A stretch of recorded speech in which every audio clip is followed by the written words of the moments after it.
ছোটবেলাতে পুণ্য আইতাছি বাপ দাদারা কে দত্তে বাজার কি আর করার আমরাও দত্তে বাজারের উদ্দেশ্যে রওনা দিল দেখে গা দত্তে বাজারটা কি দত্তে বাজার গেলে প্রথম ওয়েদার লাগে মিনি কক্সবাজার। মিনি কক্সবাজারটা বন্ধ, মানুষের খালি করে গন্ধ। মিনি কক্সবাজার জায়গাটা খুবই ভয়ঙ্কর, খালি দুদিন পরে পরে মানুষ মারা যায়। দত্তে বাজার গেলে প্রথমত উডুন লাগবে আমরা বুড়ো, আমরা আতা পাতা হইরে উঠতে বসছি, কারণ বুটটা হনি সাইরে দিব। বুট সারার পরে আতা পাতা হইরে মনে করুন যে মিনি কক্সবাজারের ভিউটা ভিউ লওয়ার পরে মনে করুন যে আতা পাতা হইরে বইলাম, কারণ বুটটা তো সাইরে বুট সারার পরে যে একটা ভিউ পাইলাম আসলে লাখটি আর জেরে ওমায় গো সামনে ছায়া দি পানি রুফে গো জেরে মনোরঞ্জন সামনে ছায়া দি ফেসবুক ওমায় তে মনোরঞ্জন সামনে ছায়া দি আরেক দল দত্তে বাজারের উদ্দেশ্যে রওনা দিতেছে। আর একটা কথা কয়ে দি, যারা মিনি কক্সবাজারতে দত্তে বাজারের উদ্দেশ্যে রওনা দিতেন চান তার কিন্তু মাত্র 20টা টিয়া লাগবো। 20 টিয়ার মধ্যে মনে করুন যে সুন্দর একটা জায়গা উপভোগ করতে মনে করুন যে দেখতে দেখতে আইবছি আমরা দত্তে বাজার। আসলে 20 টিয়া দিয়ে আইতে মাত্র 20 মিনিট লাগে দত্তে বাজার মিনি কক্সবাজারে। মনোরঞ্জন ফালবারে আমি নামবাম নামে মনে করুন যে একবারে মারুম ঘুরছে। আরে বেড়া আমার কিছু কইছে না, কারণ বেড়াটা অনেক। আমরা দেখতে দেখতে আইবছি মনে করুন যে ডাইরেক্ট দত্তে বাজার।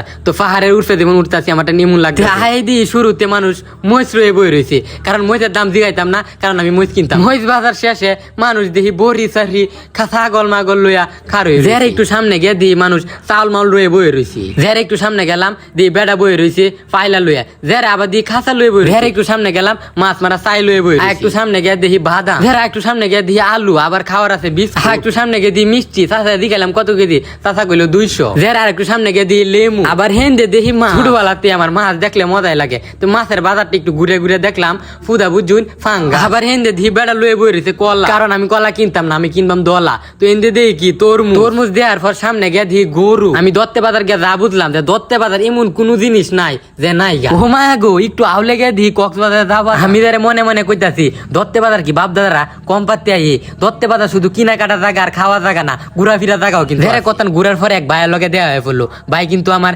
রেগুলারই আমার ভিডিও দেখে, মানে শুদ্ধ কইলছি তো, মানে আমার ভিডিও দেখে আর কি ফ্যান ফলোয়ার। যারা ভাই এক পুরান বাইক লইছে, পুরান বাইকটা ঘুরে দেখ। এই ভাইটা আওয়ার পরে দুঃখের বিষয় হইলো বাড়িটা আসিন বন্ধ এলাকে ঘুরে ফিরে দেখতাম। হ্যাঁ বাইরে কইলাম ভাই ঘরটা তো বন্ধ হন কি করা।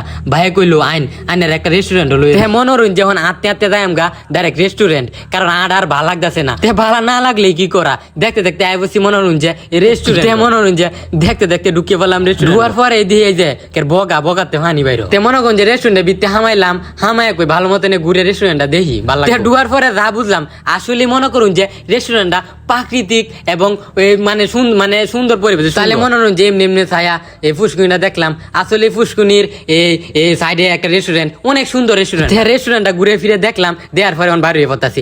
বাহিনীর পরে হেমনে ছায়া দিও মায়া গো দুইটা জঙ্গল। তো জঙ্গলির মাঝে আমি উঠলাম, হেমুই মনে করুন যে জঙ্গলি চড়ি, কিন্তু ফুটতেও চড়ি গাঞ্জা এমন ব্যবস্থাও আছে। তেমন যে রেস্টুরেন্টটা ভালো মতো ঘুরার পরে আমরা বসি এই ঘাট পারো, কারণ ভাই তো আমরা মনে করুন যে একটা কি দূর, কারণ বুট তো ছাড়িয়ে দিতে মনে করুন যে হাতা ফাত হয়ে গিয়া বুড়ো গিয়ে উঠলাম। আর কিন্তু 50 টিয়া না 100 টিয়ার বাদাম লইছিলাম, এনে মনে করুন যে বুড়ো বয়ে বাদাম খায় মা যায়।